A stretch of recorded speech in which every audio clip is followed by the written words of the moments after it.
Au nom du Seigneur Jésus-Christ. Amen. Que Dieu nous bénisse, bien-aimés. Asseyons-nous.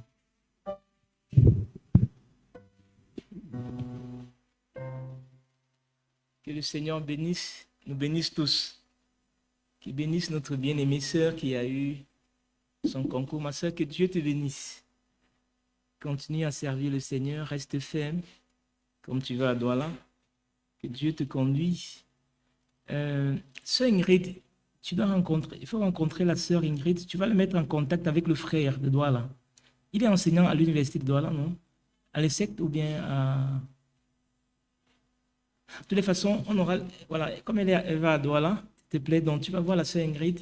Il y a un frère là-bas qui est enseignant et il pourra t'aider aussi dans la marche. Amen. Que Dieu soit loué. Nous avons beaucoup de... notre sœur qui a perdu son papa, que le Seigneur la fortifie. Ce n'est toujours pas facile de perdre son papa. Donc, nous voulons réitérer que le Seigneur nous aide vraiment à être pour elle un véritable soutien dans la prière, mais aussi au niveau financier.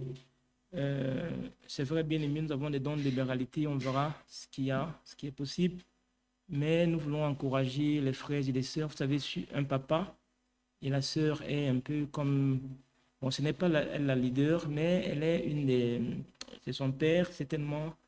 Il y a des contributions qu'elle devra faire pour les obsèques de son papa. Donc, nous voulons encourager, bien-aimés frères et sœurs, avez-vous quelque chose pour soutenir notre sœur? N'hésitez pas. Peut-être vous pouvez voir le diacre Robert qui pourra, s'il y a quel que soit ce qu'on a fait pour soutenir. Et avec ça, on pourrait également donc compléter avec les dons de libéralité pour soutenir notre sœur. Nous pouvons, pour ceux qui sont passés par là, savent que ce n'est pas toujours facile. Amen. Amen.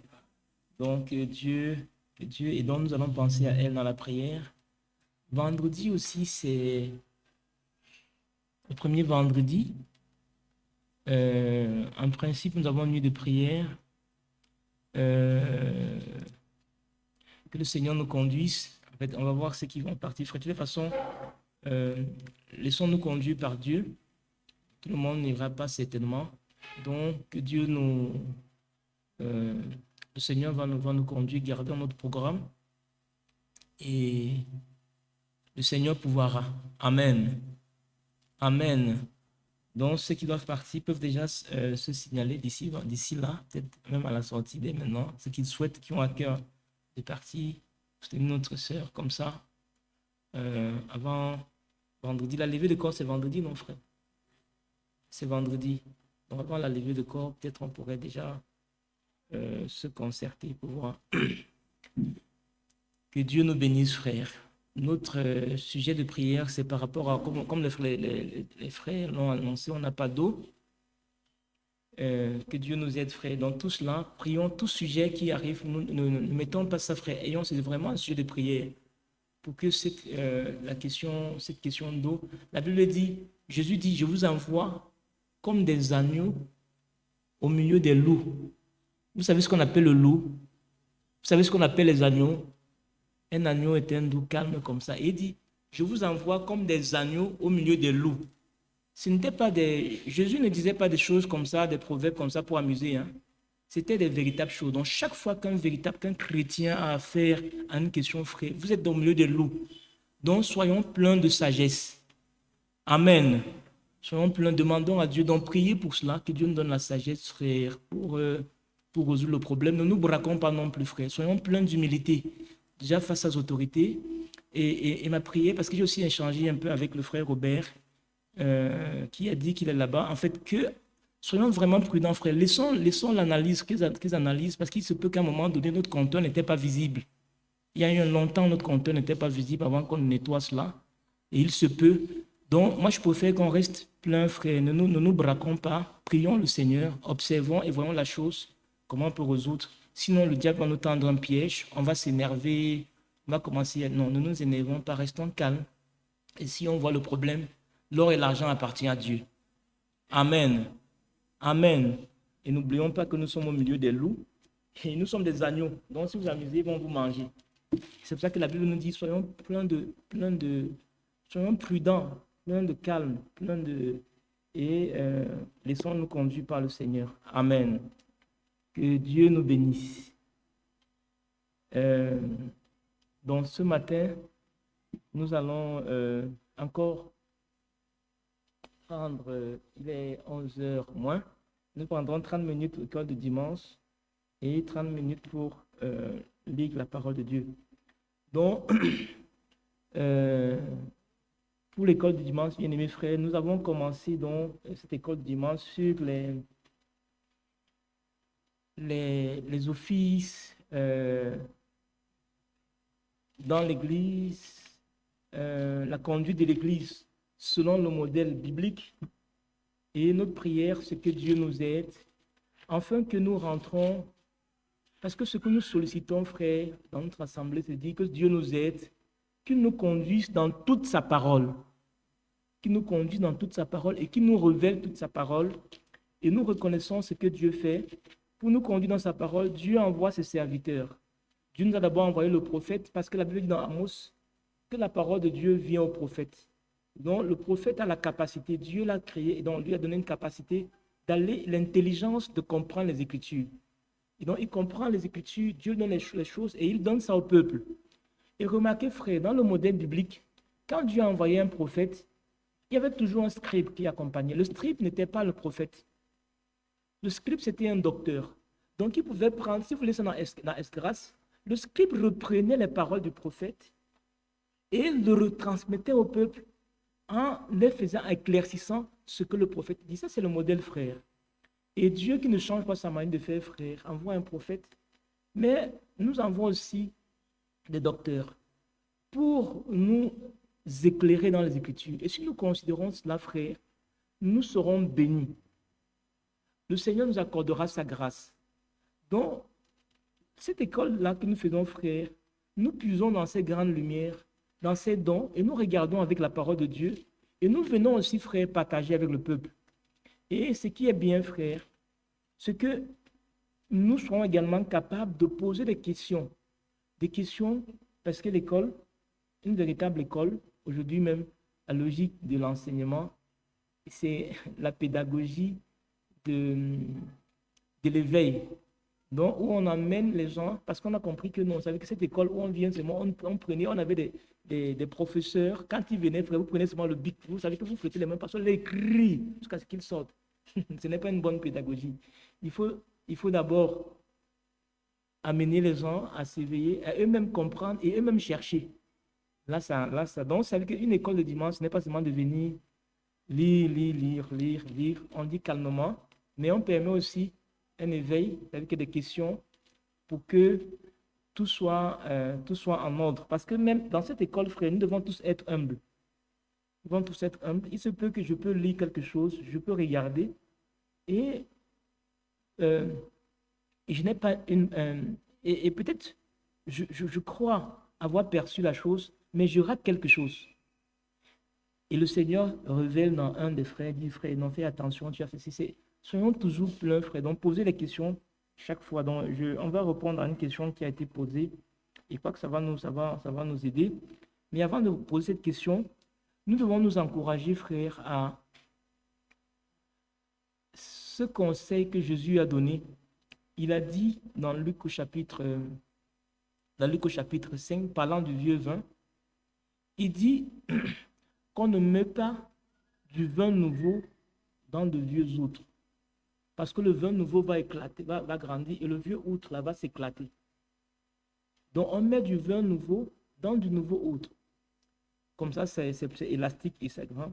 Mais Jésus, dans Luc chapitre 5, verset 39, Luc chapitre 5, verset 39, peut-être il faut augmenter un peu, les frères ne suivent pas derrière, frère, le volume. Luc chapitre 5, verset 39, Jésus, après avoir dit cela, attire l'attention et donne un constat. Il dit, et personne, après avoir bu du vieux vin, ne veut du nouveau vin, car il dit, le vieux vin est bon. En fait, Jésus ne veut pas dire ici, en fait, Jésus donne un état de l'homme naturel. Quand il dit l'homme, c'est l'homme naturel, frère. Deux fois, quand il a vu du vieux vin, il ne veut plus boire du vin nouveau. Ça veut dire que la correction, ça veut dire que deux fois, frère, on n'a pas à voir quelque chose qui est tellement, on a tellement dit de faux, le faux, l'enseignement, si bien que ça s'inscrute en nous et ça devient bon, si bien quelque chose vient de nouveau. Parce que Jésus venait avec un nouvel évangile, un nouveau, et non, les gens, les pharisiens ne voulaient pas, ils disaient non, nous, Moïse, Moïse, Moïse, Moïse. Alors qu'en réalité, la parole de Dieu, le Seigneur était en train d'accomplir la parole. Donc, dans cet enseignement, frère, il y a des choses qui peuvent nous paraître nouveaux, mais en réalité, ce n'est pas nouveau. Mais c'est parce que quelquefois, nous avons tellement été influencés par ce qui n'est pas scripturaire et qui est accepté, qui fait l'objet. Et des fois, on a du mal à sortir de là. Ma prière, c'est que Dieu nous aide. Amen. Parce que la Bible dit, pour ceux qui ont l'amour de la vérité. Donc, si nous avons l'amour de la vérité, nous serons toujours enclins, lorsque la vérité vient, de nous laisser conduire. Amen. Donc, nous avons parlé la dernière fois de la conduite, c'est-à-dire que comment est-ce que l'Église était conduite dans le modèle biblique. Comment est-ce que l'Église était dirigée? Je vais peut-être poser une question en titre de résumé. Est-ce que quelqu'un peut être assez courageux? Je sais que nous connaissons tous, mais l'autre fois, c'est le courage pour nous rappeler quel est le modèle biblique, comment est-ce que la Bible, comment est-ce que l'Église du Nouveau Testament, comment est-ce que ça se passait là? Comment est-ce que c'était dirigé d'après le modèle biblique? Même une sœur, ça c'est l'école. Sentons-nous libres. Qui veut. Ah. Ou alors je désigne alors. Bon, ma sœur Bilo, tu peux nous donner.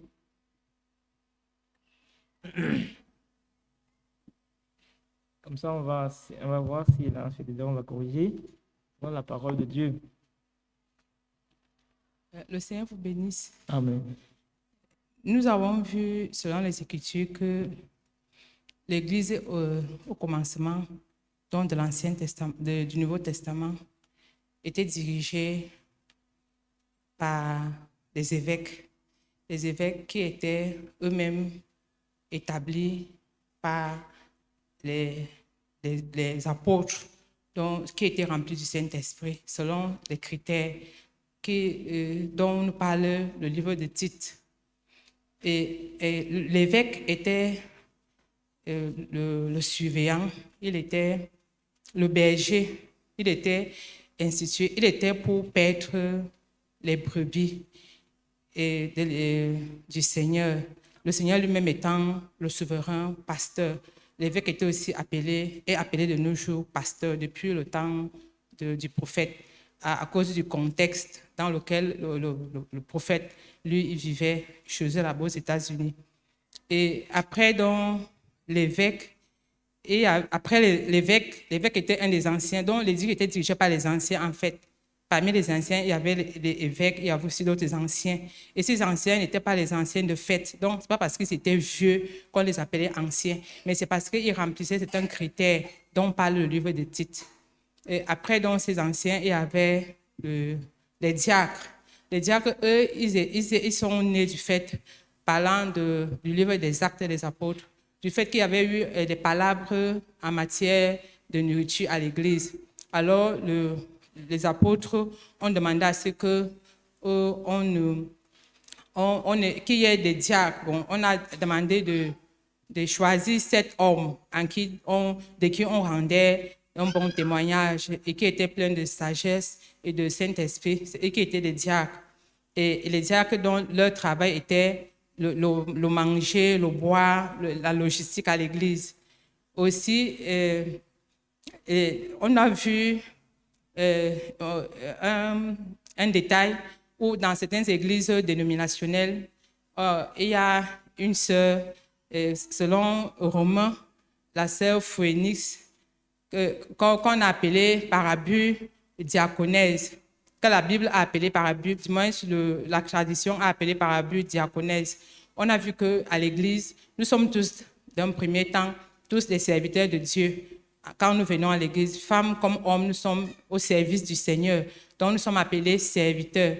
Donc, si la Bible a appelé cette sœur diaconèse, c'était juste pour montrer comment une sœur aussi à l'Église peut se mettre au service en train de faire certaines tâches au niveau de l'Église locale.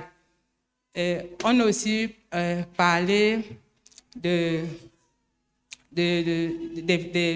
femmes des diacres, en fait des sœurs, des femmes à l'Église, du rôle des sœurs à l'Église. Comment les sœurs devraient se comporter. Elles ont aussi, en tant que servantes de l'Éternel, elles ont un travail à faire, donner des conseils aux jeunes sœurs, comment aimer leur mari et comment garder leurs enfants. Nous avons aussi vu comment les sœurs devraient s'habiller pour être des modèles. Leur habillement était de manière pudique. On a également parlé des autres offices, dont les administrateurs et tout le reste. C'était juste pour qu'il y ait de l'ordre dans la maison du Seigneur. Parce que si nous sortons du canevas de la parole, nous allons introduire des choses dont le Seigneur n'a pas fait cas et ça nous apportera du trouble. Donc, c'est ce que moi j'ai retenu. Amen. Que le Seigneur bénisse notre sœur. Elle a pratiquement fait le résumé. Quelqu'un voudrait compléter, frère? Est-ce qu'il a quelques... On a parlé de ça? On a parlé de quoi d'autre? Il y a un autre point qu'on a évoqué, parlant des dons. Qu'est-ce qu'on a dit? Qui veut un frère? Qui était là dimanche aussi?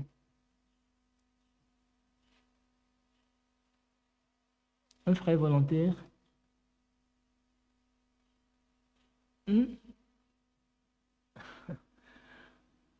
Bon, qui était là dimanche aussi?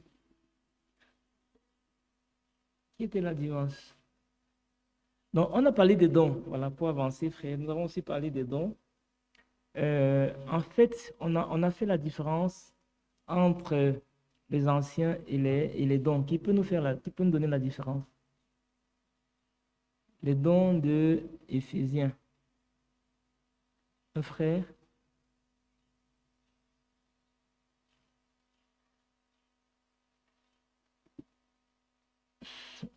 Frère monsieur, alors.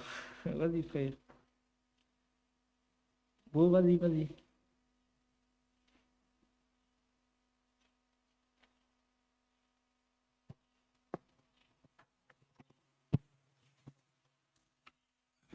On a fait la différence entre le don et les anciens, parce que les anciens, eux, ils sont établis. Les dons dont parle Éphésiens 4 viennent de Dieu. Que Dieu te bénisse, frère. Amen. Amen. Amen. Donc, en fait, mais eux aussi peuvent être des anciens, mais parce que Pierre avait un don, c'était un apôtre même déjà, mais il était aussi ancien. Donc, mais ces dons n'obéissent pas aux critères. Ça veut dire qu'il y a des critères pour l'église locale. Il faut être ceci, il faut être marié, il faut ceci. Ceux qui ont des dons là, c'est des dons qui viennent de Dieu. Et la Bible dit dans le livre de Romains que l'Éternel ne se repent pas de ses dons. Qui es-tu, toi qui juges son serviteur? Pour eux là, Dieu les traite lui-même. Vous comprenez, frère? Donc, ce sont des, ça veut dire qu'ils ont des dons. Et ces dons-là ne viennent pas des hommes. Ce n'est pas les hommes qui les ont établis. Ce n'est pas les hommes qui donnent des ministères.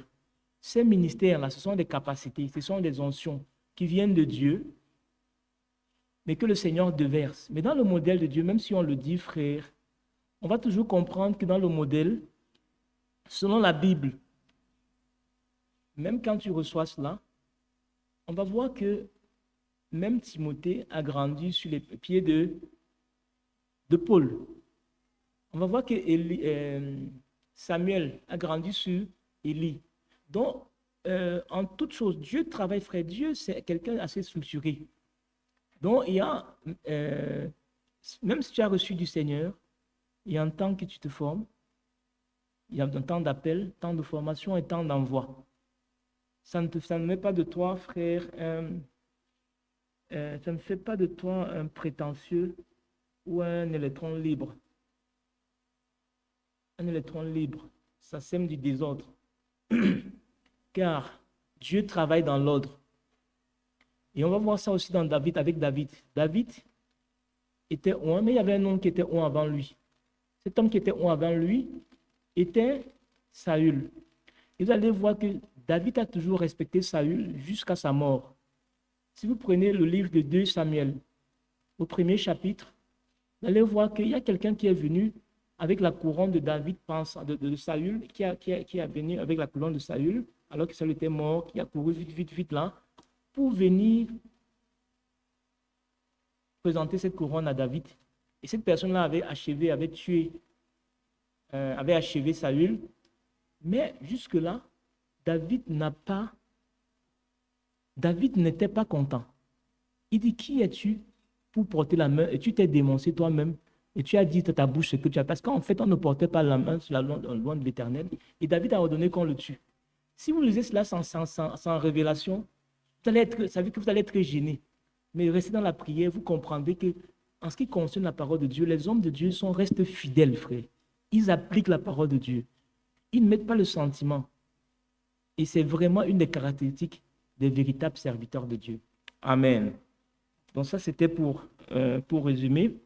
Et il y a une question qu'on m'a posée, et je crois que c'était une très bonne question, sur laquelle je dois revenir pour nous aider. Nous avons parlé donc des anciens qui conduisent, on a fait la différence avec les dons, et on a parlé aussi dans le plan de Dieu, il y a ceux que le Seigneur appelle et qui ont un mandat divin et qui sont inscrits dans le plan du salut. Et tout partait d'une question qu'une sœur aussi m'avait posée, de savoir est-ce que le frère Branham est aussi un prophète comme les autres? Est-ce qu'il est dans les... Oui, il est dans le saint ministère, mais il a un mandat qui est dans le plan du salut. Et donc la question que le frère m'a posée, c'était de savoir comment reconnaître celui qui est dans le mandat du plan du salut et quel est le signe particulier de cette personne et quel est l'impact de son message. Est-ce qu'on doit obligatoirement suivre cette personne pour être sauvé? Et donc, j'ai essayé de donner quelques éléments, mais je vais partager avec vous sur la base de la parole de Dieu. Donc, comment reconnaître celui qui a un mandat divin, qui est dans le plan du salut? En fait, il y a des prophètes qui sont annoncés, qui avaient été dans la pensée de Dieu. Parce que la parole de Dieu est d'abord une pensée exprimée.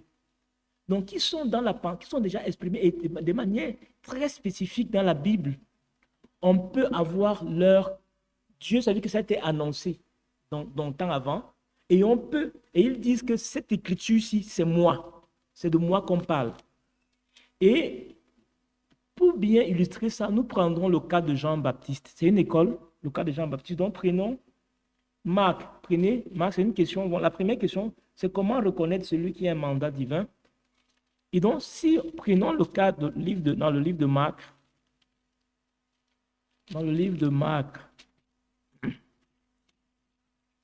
au chapitre 1er,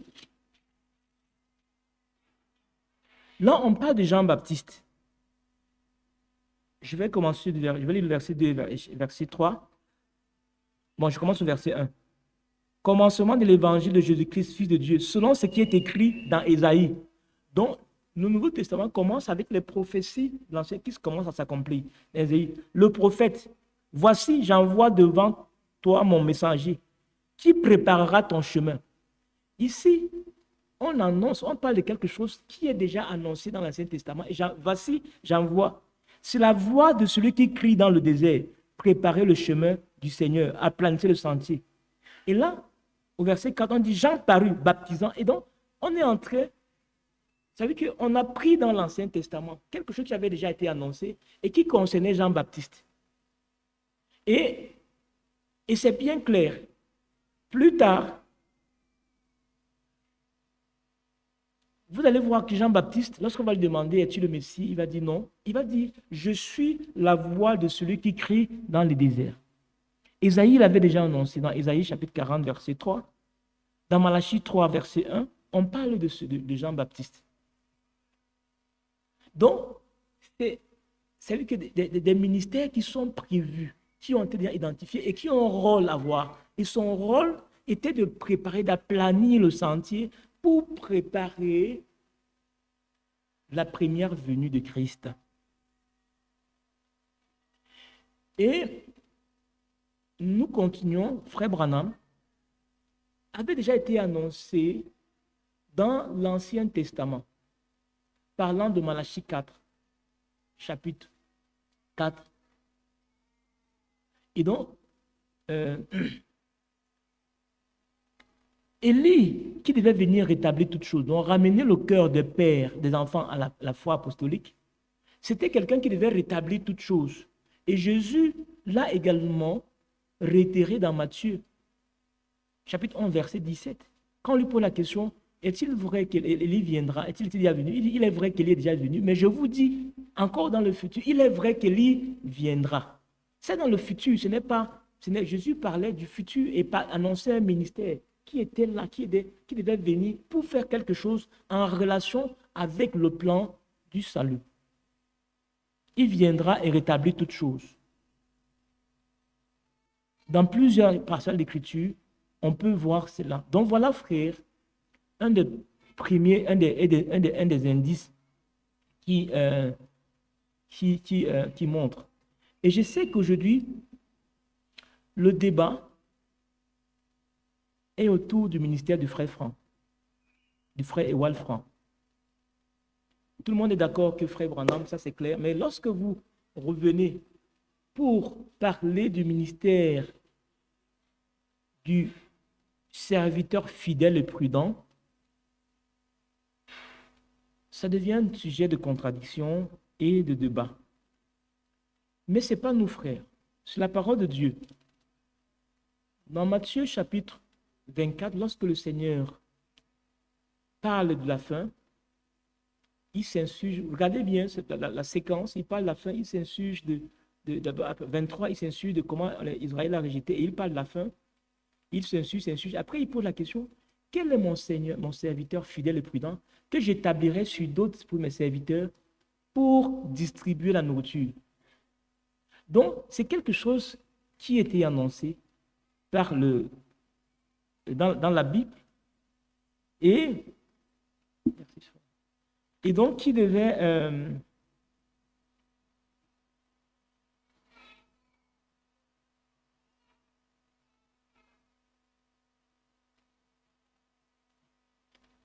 ça c'est une question qui me va droit au but.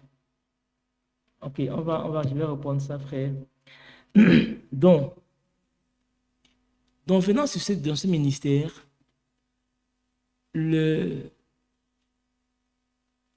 Jésus annonce, parlant de ce serviteur fidèle.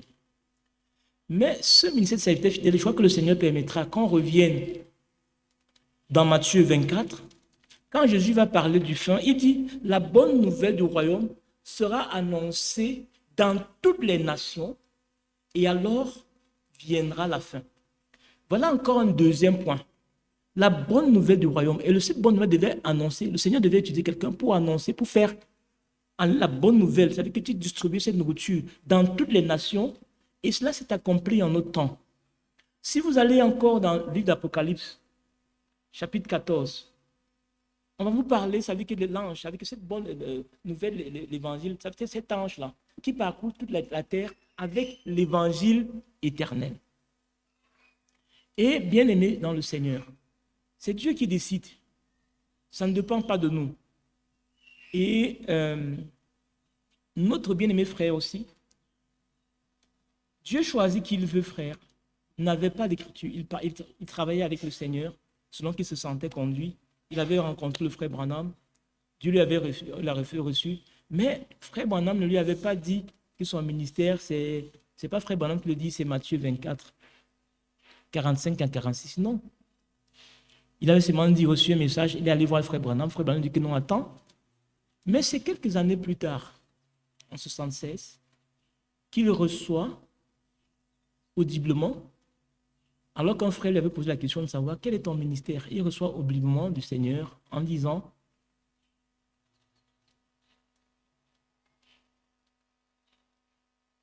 que tu es mon serviteur, je t'envoie selon Matthieu 24, 45 à 46. Et cela a été constant.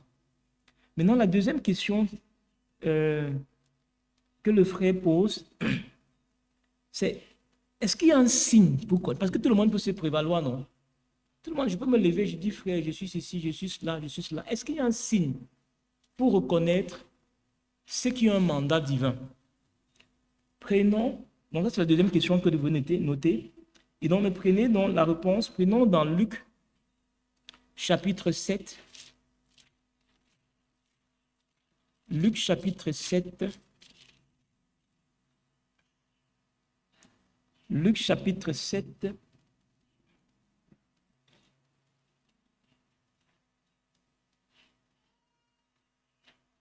Luc, chapitre 7, verset 2.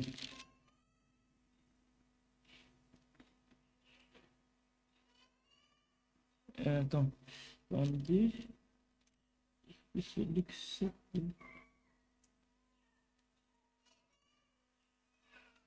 Non, je me suis trompé dans mes notes.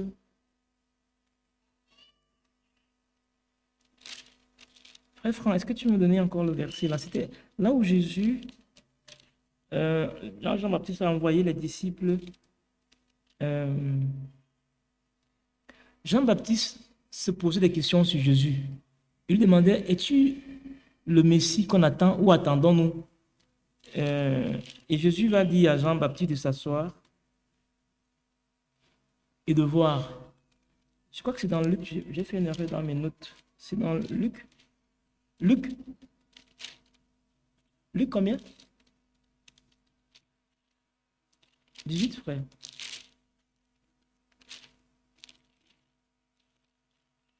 Là où Jésus demande à... Hein? 7, 18, ok.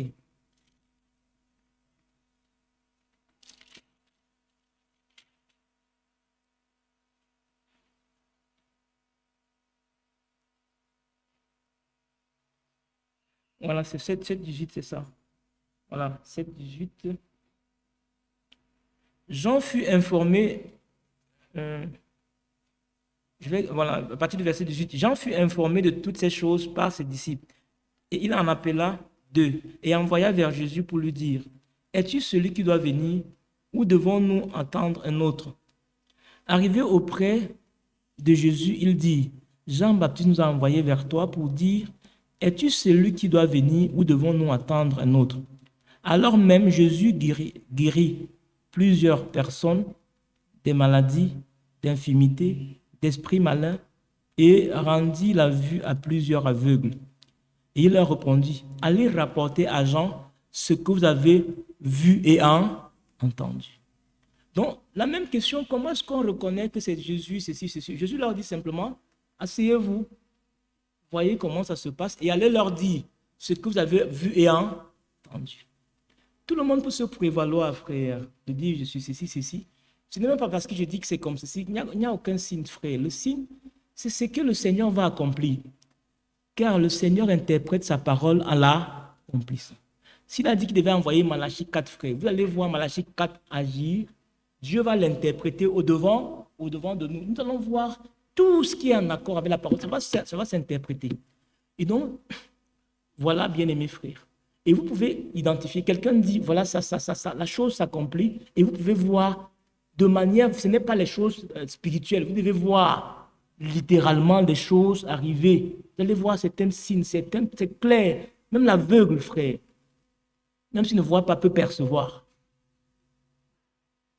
Si Dieu t'a envoyé distribuer la nourriture, le Seigneur doit ouvrir les portes. Il doit ouvrir les portes dans les pays qui sont accessibles. Tu dois aller, ça veut dire en Afghanistan, prêcher la parole de Dieu devant une grande foule. Et le Seigneur, ça veut dire que le gouvernement va t'ouvrir les portes. Il n'y a que Dieu qui peut faire ça. Et partout dans le monde, Dieu accomplit sa parole. Donc, bien aimés frères, il n'y a pas... Et autre chose qu'il faut voir, les signes, des fois quand on parle des signes, des fois on voit beaucoup de miracles. On dit non, mais où sont les miracles? Prenons Jean chapitre 10. C'est une école, frère, prenez les notes pour aller lire à la maison. Jean chapitre 10, vous allez vous rendre compte que Jean-Baptiste était dans le mandat de Dieu, mais il n'a fait aucun miracle. Aucun miracle. Donc, ce n'est pas les miracles qui sont les signes de ce que tu as envoyé de Dieu, non. C'est Dieu qui accomplit. Donc, il est écrit ici dans Jean chapitre 10, verset 41. Beaucoup de gens vinrent à lui et il disait, Jean n'a fait aucun miracle, mais tout ce que Jean a dit de cet homme était vrai. Jean n'a fait aucun miracle, mais tout ce que Jean a dit de cet homme, tel comme Christ, le sang de la prédication du message de Jean-Baptiste était Christ. Et tout ce qu'il a dit de lui était vrai. Il n'a fait aucun miracle, mais il a confessé la parole de Dieu. Il n'était pas la lumière, mais il rendit témoignage à la lumière. Amen. Amen. C'est des gens qui viennent pour rendre témoignage, frère, à la lumière. Ils ne viennent pas. Et quel est l'impact de son message, frère? C'est que le message, c'est la parole de Dieu. Il ne sort, frère, il peut prouver ça par les Écritures. L'impact, ce n'est pas... non, frère, c'est la parole, c'est la lumière. Christ qui est au centre de la parole de Dieu. C'est la restauration, c'est vraiment la parole. Maintenant, la question, c'était de savoir, doit-on obligatoirement le suivre pour être sauvé? C'est une question difficile. La réponse peut être dure. Quand le Seigneur envoie ses enfants dans le plan du salut, frère, ceux qui sont élus, ceux qui sont dans l'élection, reconnaissent le jour et le message. Disait cette prédication du frère Branham. Reconnaître son jour, le jour et le message. Et le frère Branham aimait toujours dire qu'on reconnaît toujours Dieu de ce qu'il a fait, de ce qu'il... Mais on ne voit pas ce que le Seigneur est en train de faire. Ceux qui sont dans le plan du salut, frère, dans le plan d'élection, reçoivent toujours, qui ont la grâce d'être frottés à cette lumière, reçoivent la lumière. Car c'est comme l'aimant. Tu es la lumière vient, frère. Tu vas recevoir, ça veut dire que ça va t'attirer. Et ce point, frère, est aujourd'hui un point de discorde. Très, pour ceux qui sont les réseaux sociaux, pour ceux qui suivent Facebook, vous savez, frère, que c'est l'objet de beaucoup de discorde. Vous savez, frère, nous le disons avec beaucoup d'humilité, et nous, avec prière,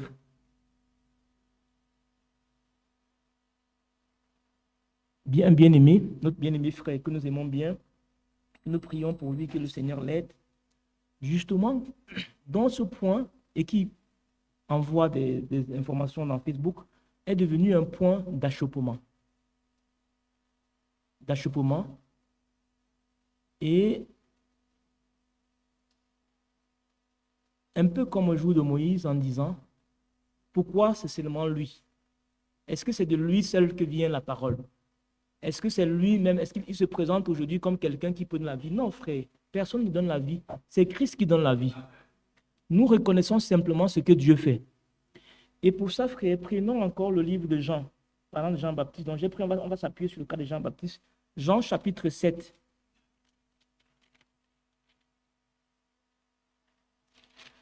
Jean chapitre 7.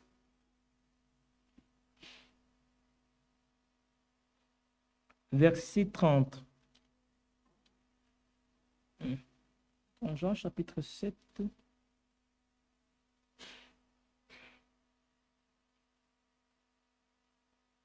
Jean chapitre 7.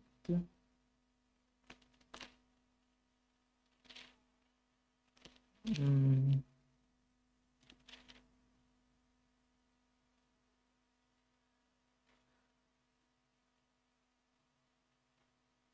Que c'est Jean chapitre 7.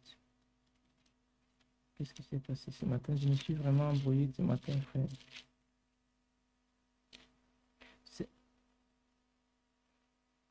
C'est Luc chapitre 7.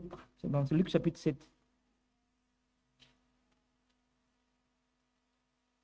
Je vais lire versets 29 et 30. Et tout le peuple qui l'a entendu, et même les publicains, ont justifié Dieu. On parle de Jean-Baptiste. Et en se faisant baptiser du baptême de Jean. Mais les pharisiens et les docteurs de la loi, en ne se faisant pas baptiser par lui, ont rendu nul à leur égard le dessein de Dieu. Ont rendu quoi, frère? Ont rendu à leur égard le dessein. Pourquoi est-ce qu'ils ont rendu nul? Ils n'ont pas reconnu celui que Dieu a envoyé. Ils n'ont pas reconnu, frère. Ces pharisiens ont dit, mais les pharisiens, les docteurs de la loi, en ne se faisant pas baptiser, ont rendu nul à leur égard le dessein de Dieu. Bien-aimés dans le Seigneur, il ne nous appartient pas de juger, mais de lire la parole de Dieu, car le Seigneur est souverain. Mais une chose que nous pouvons dire, et le prophète l'a dit, parlant de catégories de sauvés, frère, en disant de 3 catégories, il y a des élus. Ces élus, c'est l'épouse. Et l'épouse du Seigneur est attachée à la pure parole de Dieu et reconnaît ce que le Seigneur fait. Et ne passe pas à côté. Il y a la vierge folle. Elle sera sauvée. Mais elle n'aurait pas reconnu. Parce que, frère, lorsque vous voyez dans Matthieu 24, 45 à 46, on parle du serviteur fidèle. À partir du verset 25, on parle de la vierge. Ils sont tous sortis, ils sont tous vierges. Mais ils n'ont pas gardé de l'huile. Mais ils sont vierges. Ils n'ont pas gardé de l'huile. Or, pour garder l'huile, c'est le Saint-Esprit. C'est garder toute la parole de Dieu. C'est enlever toutes les interprétations. Ils sont vierges. Il y a plusieurs types de salut, frère. Et puis, il y a le jugement dernier, qui sera là, frère, au trône blanc. Servons Dieu, frère. Et nous servons Dieu parce que nous voulons aller au ciel. Nous voulons aller en enlèvement. Et pour ça, nous voulons rester attachés à la parole de Dieu. Amen. Ce n'est pas des débats auxquels il faut faire, parce que sinon, ça peut nous amener très loin. Jésus a dit, laissez croire les mauvais et les bons. Qui va moissonner? Le moissonneur, c'est qui? C'est Jésus, donc ce n'est pas moi. Non, frère, toi, tu ne crois pas, tu vas pas aller au ciel parce que tu n'as... Non, non, non, non. C'est un débat qui nous éclaire. Mais restons simplement, lisons simplement la parole de Dieu. On reste tranquille. Vous comprenez, frère? Dieu lui-même va tirer les conclusions. Parce que si tu commences, tu vas te hâter et tu vas même couper certains. Non, non. Frère, ceux qui sont de Dieu reçoivent ce que Dieu a envoyé. Point barre. Et on s'arrête là. Que le Seigneur nous bénisse. Que le Seigneur nous bénisse. Donc, je crois qu'on va arrêter là. Notre école ce matin. C'est vrai que j'avais prévu de parler sur les dons, mais le Seigneur permettra, frère. On a tout le temps, on n'est pas pressé. Laissons-nous conduire. Amen. Que Dieu nous bénisse. Donc, s'il y a d'autres questions, n'hésitez pas, frère, de poser des questions. Donc, et j'ai une question très, très directe là. Je vais vous lire la question, frère. Par rapport à ton enseignement de l'école de dimanche de ces derniers temps, peux-tu nous situer sur ton ministère à toi? Es-tu en Éphésiens 4, un ancien ou autre? Ok, je vais, frère, vous dire simplement d'écouter et de voir comme Jésus et vous rendrez témoignage. Amen, frère. Il n'appartient pas à l'homme de parler de lui-même. Dieu lui-même, frère. Il ne s'agit pas, frère. Que Dieu vous aide. Amen. Jean-Baptiste n'a pas... Lorsqu'on a posé la question à Jésus, Jésus n'a pas répondu, frère. Jésus a laissé, et ma prière, c'est que le Seigneur édifie nos cœurs et nous fasse confirmer, frère. Et si le frère qui a posé la question veut encore plus d'éléments, on pourrait échanger. Amen. Amen. Je ne sais pas si c'est un frère ou c'est une sœur qui a posé la question. Que le Seigneur nous bénisse. Je suis dans la joie lorsque l'on me dit, allons dans la maison de Dieu. Oui, je suis dans la joie. Oui, lorsque l'on me dit, allons dans la maison. Je suis. Oui, lorsque l'on me dit, allons la maison. Oh, je suis dans la joie. Et lorsque l'on me dit, allons la maison. Je suis dans la paix. Lorsque l'on me dit, allons la maison de Dieu. Oh, oh, lorsque l'on me dit, allons la maison. Je suis.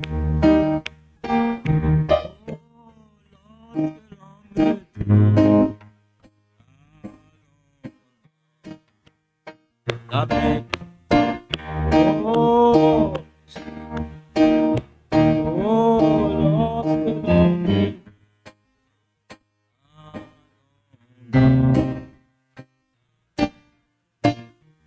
Alléluia. Nous sommes dans la joie, frère. Es-tu venu avec un problème? L'Éternel te consolera. As-tu un cœur troublé? La parole de Dieu va te consoler. Amen. Mettons debout, frère. On va lire dans le livre de Ruth. De Ruth, au chapitre 2. Ruth au chapitre 2, je vais lire à partir du premier verset. On va s'arrêter quelque part, mais on devrait lire tout le chapitre. La Bible dit, Naomi avait un parent de son mari. C'était un homme puissant et riche de la famille d'Elimelech qui se nommait Boaz. Ruth la Moabite dit à Naomi, laisse-moi, je te prie, aller glaner des épis dans le champ de celui aux yeux duquel je trouverai grâce. Elle lui répondit, va ma fille. Elle alla glaner dans le champ. Derrière le moissonneur, il se trouvait par hasard que la pièce de terre appartenait à Boaz, qui était la famille d'Elimelech. Et voici Boaz vint de Bethléem. Il dit au moissonneur, que l'Éternel soit avec vous. Il lui répondit, que l'Éternel te bénisse. Et Boaz dit à son serviteur chargé de surveiller les moissonneurs, à qui cette jeune femme? Le serviteur chargé de surveiller le moissonneur répondit, c'est une jeune femme moabite qui est venue avec Naomi du pays de Moab. Et elle a dit, permettez-moi de glaner, de ramasser les épis entre les gerbes derrière les moissonneurs. Et depuis ce matin qu'elle est venue, elle a été debout jusqu'à présent et ne s'est reposée qu'un moment dans la maison. Boaz dit à Ruth, écoute ma fille, ne va pas glaner dans d'autres champs, ne t'éloigne pas d'ici et reste avec mes serviteurs. Regarde où l'on moissonne dans le champ et va après elle.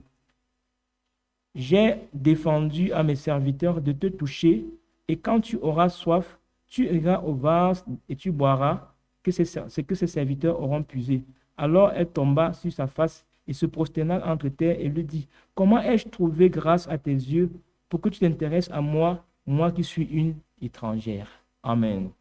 Que Dieu bénisse sa parole dans notre cœur. Je vais continuer la lecture alors que nous sommes assis. Boaz lui répondit, on m'a rapporté tout ce que tu as fait pour ta belle-mère depuis la mort de ton mari et comment tu as quitté ton père et ta mère et le pays de ta naissance pour aller vers un peuple que tu ne connaissais point auparavant. Que l'Éternel te rende ce que tu as fait et que ta récompense soit entière de la part de l'Éternel, le Dieu d'Israël, sous les ailes duquel tu es venu te réfugier. Et elle dit, oh, que je trouve grâce à tes yeux, mon Seigneur, car tu m'as consolé, tu as parlé au cœur de ta servante, et pourtant, je ne suis pas moi, je ne suis pas moi, comme l'une de tes servantes. Au moment du repas, Boaz dit à Ruth, approche, mange du pain, trempe ton morceau dans le vinaigre. Elle s'assit aux côtés des moissonneurs, et on lui donna un grain rôti. Elle mangea et se rassasiait, et elle garda le reste. Puis elle se leva pour glaner. Boaz donna cet ordre à ses serviteurs. Qu'elle glane aussi entre les gerbes, ne l'inquiétez pas. Et même, vous ôterez pour elle des gerbes, quelques épis, vous la laisserez glaner sans lui faire de reproches. Elle glana dans le champ jusqu'au soir, et elle bâtit ce qu'elle avait glané, et eut environ un épha d'orge.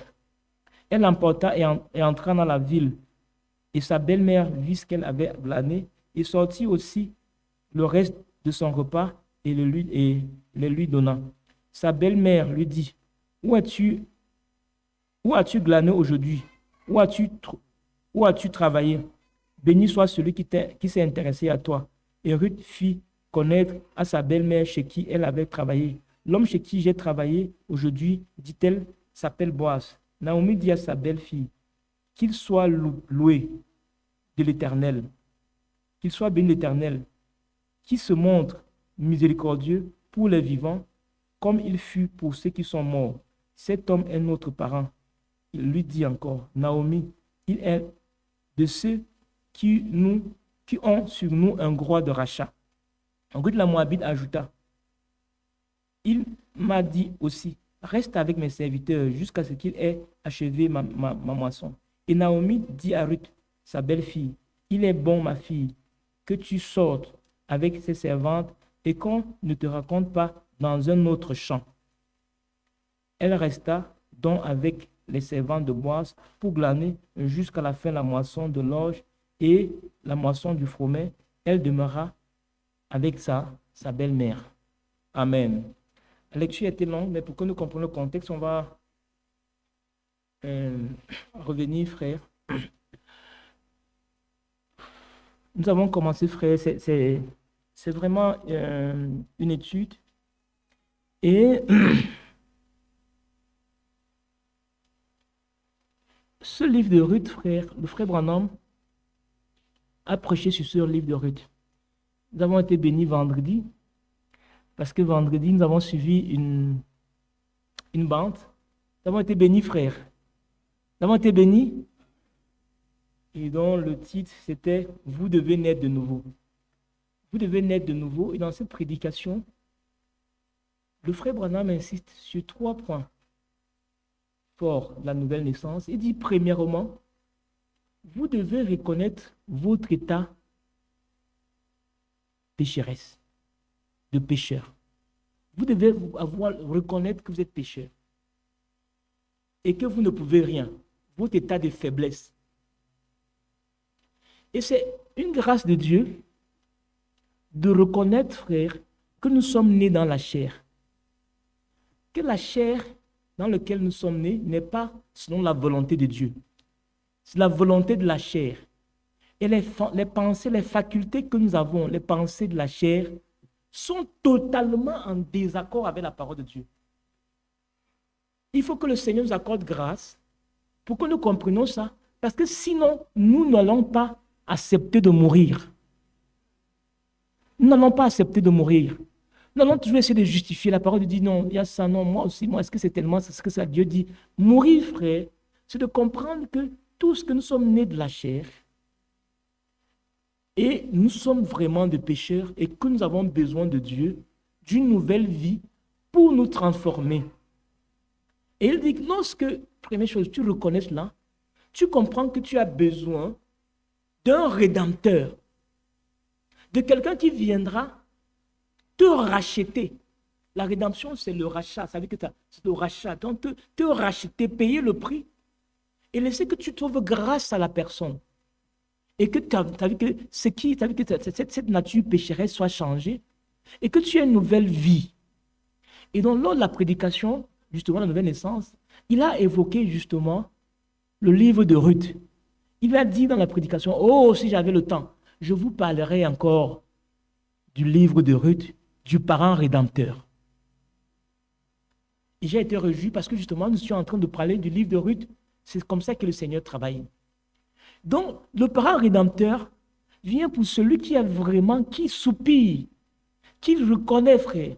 Et je vous dis, bien-aimé dans le Seigneur, notre Dieu est fidèle et juste. La plupart de nos problèmes, de nos manquements, la cause ne vient pas de Dieu, ça vient de nous. Parce que nous n'avons pas encore compris que nous sommes des pécheurs. Nous n'avons pas encore compris que ce que nous faisons, c'est parce que nous sommes influencés par la convoitise des yeux, la convoitise de la chair et l'orgueil de la vie. Qui ne nous sait pas, ça veut dire que nous avons la peine à sortir. Mais nous ne pouvons même pas sortir. Nous avons été vendus au monde. Nous ne pouvons pas bien nous comporter, de vivre comme des véritables chrétiens, des véritables chrétiennes, de s'habiller, de marcher comme des chrétiens, de se coiffer comme des chrétiens. Ce n'est pas en nous, car nous sommes nés dans le péché. Mais il faut que nous ayons pris conscience et que nous demandons le secours de Dieu, du parent rédempteur. Et alors, c'est là la première étape. Mais si nous franchissons par cette première étape, frère, nous resterons stagnants. Reconnaître que nous sommes nés dans le péché. Et soupirer, car Dieu a pourvu un parent rédempteur, qui est Christ lui-même.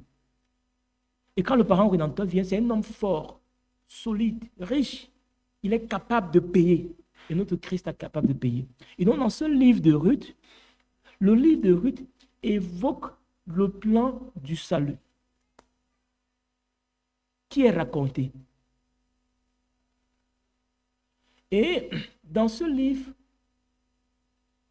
il y a des personnages, et chaque personnage a une signification très, très particulière en lien avec le message qu'il veut véhiculer. Il y a Naomi, il y a Ruth, il y a Orpa. Si on trouve ces trois femmes typifient les églises. Naomi typifie l'église juive, vous savez que les juifs, qui à un moment donné sont partis, n'ont pas reconnu leur temps. Orpa typifie l'église du Nouveau Testament, mais cette église qui ne va pas jusqu'au bout, qui croit, mais qui ne va pas jusqu'au bout, qui cherche un peu de permission, qui n'est pas, qui croit, mais sa foi n'est pas vraiment entrée. Et très rapidement sur le chemin, on l'a laissé, elle s'est laissée convaincre. Et Ruth typifie l'Église, l'épouse du Seigneur, celle qui a cru de tout son cœur, celle qui Dieu a accordé la révélation de comprendre l'objectif. Pourquoi est-ce qu'elle vient à l'église? Pourquoi avons-nous cru au message? Pourquoi nous venons ici? Comprenons-nous l'objectif? Pourquoi servons-nous Dieu? Pourquoi? Est-ce que nous avons compris? Si on est comme Ruth, on est prêt à tout perdre. Et Jésus pouvait dire que le royaume de Dieu est semblable à quelqu'un qui a trouvé un trésor dans un champ et qui est prêt à tout vendre, tout pour acheter le trésor.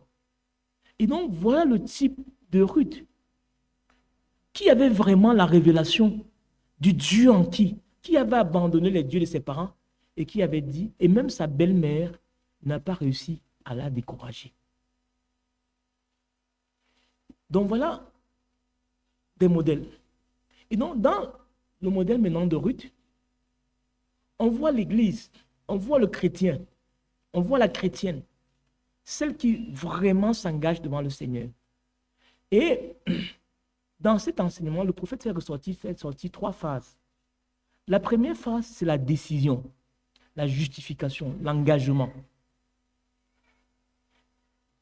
Ruth a pris la décision de servir Dieu, comme beaucoup de nous ont pris la décision de servir Dieu. Elle a dit à sa belle-mère, ton Dieu sera mon Dieu. Là où tu mourras, je mourrai. Donc c'était la phase de la décision. Et elle est avancée pour servir Dieu. Elle n'a pas été découragée. Elle n'a pas trouvé rien ne l'a découragée sur son chemin, sur le service qu'elle avait à faire pour le Seigneur. Et notre prière, ce que le Seigneur met dans notre cœur, cette révélation, afin que rien ne puisse nous bouger de la foi. Comme Paul pouvait dire, rien. Est-ce la mort? Est-ce la vie? Rien ne pourra m'ôter le salut. Que nous soyons frères, car les épreuves viendront. Il n'y a pas de véritable servant de l'Éternel, de véritable serviteur de Dieu qui sert Dieu sans épreuve. Le diable n'aime pas être démasqué. Si vous prêchez la pure parole de Dieu, attendez vos attaques de l'Éternel. Ma sœur, si tu vis la pure parole de Dieu, attends-toi, mais que cela ne te décourage pas. Tu restes ferme. L'ennemi viendra essayer de te donner, non, voilà, donc tu es une chrétienne, mais tu peux aussi faire ceci, tu peux aussi faire comme ça, tu peux avoir une petite amie. Non, non. Et vous commencez à flirter ensemble. Non, c'est pas. Quand tu as véritablement cru le Seigneur, tu ne tombes. Dieu, alors que tu sais en qui tu as cru. Tu dis, arrière de moi, Satan. Car Ruth était tellement acculée qu'elle a dit à son cesse de me mettre la pression. Elle a dit, cesse. À l'esprit de découragement. Ma prière, c'est que l'Éternel nous accorde cette grâce, comme Ruth. Et la deuxième phase, c'est le service. C'est le service. Le service qui est la sanctification.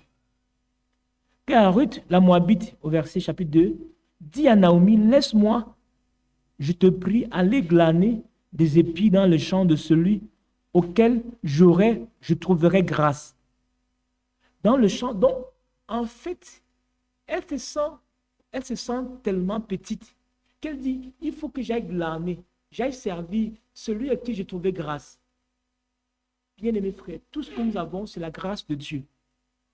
C'est la grâce de Dieu que tu aies rencontré un jour un ami qui te présente la parole de Dieu, qui te présente Christ. Parce que c'est Christ que nous devons présenter aux gens. Mais ce qui se passe aujourd'hui, frère, on présente frère Branham aux gens. Non, frère, c'est Christ qu'on doit présenter aux gens. Et alors, frère, il comprendra comment, mais plus tard, il comprendra que mais cette message, cette vérité-là, d'où ça vient? Et tu auras le temps de lui expliquer calmement comment est-ce que Dieu envoie ses serviteurs et ses prophètes. C'est une grâce que de rencontrer un jour quelqu'un qui t'a parlé du Seigneur. C'est une grâce, bien-aimés frères, que de s'asseoir dans un lieu où tu peux écouter la pure parole de Dieu. C'est une grâce. Et nous devons rendre grâce à Dieu. Nous devons nous trouver, frère, car ce n'est pas un mérite. Donc ici, Ruth dit, puis-je le Seigneur m'aider, puis-je aller glaner dans le cœur de celui à qui je trouverai grâce. Et on va voir plus tard qu'elle a trouvé grâce dans le champ de quelqu'un. Vraiment, le Seigneur l'a conduit. Et la Bible dit, elle alla glaner dans un champ derrière le moissonneur. Il se trouva par hasard. Ça, c'est parce qu'il n'y a pas, ça des fois le français ou alors la traduction, mais ce n'est pas du hasard. Quand tu te remets au Seigneur, ta vie est conduite par la grâce de Dieu. Quand tu te remets au Seigneur, frère, le Seigneur conduit les pas des justes. Le Seigneur conduit les pas des justes. Certainement, elle avait prié, c'était un soupir dans son cœur. Et donc, Dieu avait conduit ses pas et elle allait dans un champ. Par la grâce de Dieu, frère, Dieu nous aide même à trouver du travail là où c'est bien pour nous. Et là où c'est bien même pour Dieu, pour son œuvre, pour accomplir son plan. Alléluia. Frère, nous pouvons prier comme on prie maintenant pour les questions d'eau, tout ceci. Dieu donne à un frère une bénédiction, frère, cette semaine-ci. Dieu te donne une bénédiction qui te surprend. Parce que Dieu veut résoudre son problème. Ne crois pas que la bénédiction là vient comme ça au hasard. Dieu nous conduit par la grâce. Quand nous prions le Seigneur, c'est pour ça, frère bien-aimé dans le Seigneur, prions en tout temps et en tout lieu et pour tout. Ne vous dites pas non, je peux marcher. Non, je marche, non. J'ai la force, je me lève, je peux marcher. Frère, avant de sortir, priez. Notre sœur a rendu son témoignage. Mais en physique, je suis fort. Priez le Seigneur. En tout temps, en tout lieu et pour tout. On n'est jamais frère. Ça veut dire que la prière, bien aimé frère, priez même pour manger. Priez pour manger. Jésus, que des fois même on dit non, frère, non, que prier pour manger, frère. Car, frère, il y a une puissance invisible dans la prière, dans l'accomplissement de la parole de Dieu. Seigneur, sanctifie ce repas. Et la parole de Dieu qui a une puissance transformatrice, boum, agit de manière invisible. Et vous ne voyez pas les gemmes. Et vous mangez. Et le Seigneur vous préserve. Dieu ne fait rien pour rien. Obéissons à la parole de Dieu. Et nous trouverons grâce devant l'Éternel. Et on dit par hasard que la pièce de terre appartenait à Boaz, qui était de la famille d'Elimelech. Et on dit plus tard, plus haut, que Boaz était un homme puissant, riche et fort. Et ça, c'est le type de Christ. Un homme puissant, riche et fort, qui peut te délivrer. Bien-aimé dans le Seigneur, Dieu n'est pas content pour un homme, pour une femme qui sert Dieu, qui vient à l'église 2 ans, 3 ans, et qui, ou alors il n'a pas la même buse, sur lequel il ne règne pas. Parce qu'il, ça veut dire qu'il a l'énergie, ça veut dire que sa force même, il veut t'aider. Donne-lui, ouvre-lui seulement son cœur. Il va faire le travail. C'est pour ça que Jésus pouvait dire dans Luc, je pense chapitre 18, lorsqu'il avance, il regarde et dit, mais qui sont cette une grande foule suivait Jésus. Et Jésus se tourne et il dit, que celui qui doit me suivre porte sa croix et me suive. Il dit qu'il porte sa croix. Et après, il dit, le royaume de Dieu est semblable. Il commence toujours par ça. Le royaume de Dieu est semblable. C'est la parole de Dieu, frère. Quand il parle de la royaume de Dieu, c'est la volonté de Dieu. Hein? Le royaume de Dieu est semblable. Il vous décrit un peu, il vous ouvre un peu un plan. À une nation qui veut aller en guerre contre une autre nation.